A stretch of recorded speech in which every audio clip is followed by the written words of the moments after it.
Last day இன் நாகர்கோயில். அப்படியே போகும்போது ரேண்டமாக ஒரு பிளேஸில் ஸ்டாப் பண்ணோம். அந்த ஏரியா பார்க்கவே அவ்வளோ அழகாக இருந்துச்சு. சுற்றி மவுண்டன், பக்கத்தில் ஒரு லேக், பயங்கரமான பியூட்டிஃபுல்லான ஹவுசஸ், கொஞ்சம் தூரத்தில் ட்ரெயின் போகிற சத்தம். இப்படி அந்த ஏரியா பார்க்க நம்ம சின்ன வயசில் நேச்சர்னு ஒரு ட்ராயிங் பண்ணுவோம்ல, அதே மாதிரி இருந்துச்சு. வெயில் இல்லாமல் மழை வர இருந்தனால அந்த பிளேஸ் பார்க்க இன்னும் செமையாக இருந்துச்சு.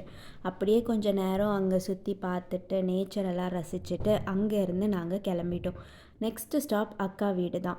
அங்கே 2 குட்டீஸ் இருக்காங்க. ஸோ பியனுக்கு ஒரே ஜாலி தான். அண்ணேன்னு பயங்கரமாக அவன் என்ஜாய் பண்ணிட்டு இருந்தான். நாங்களும் அப்படியே நிறைய கதை பேசிட்டு லஞ்ச் சாப்பிட்டு டீ எல்லாம் குடிச்சிட்டு டாட்டா போட்டுட்டு கிளம்பிட்டோம். அவ்வளோதான், எங்களோட leave and 2 days Nagercoil trip முடிஞ்சிருச்சு. இனி வேறு என்ன, பேக் டு ரொட்டீன் தான். அது வரைக்கும் டாட்டா, பாய்.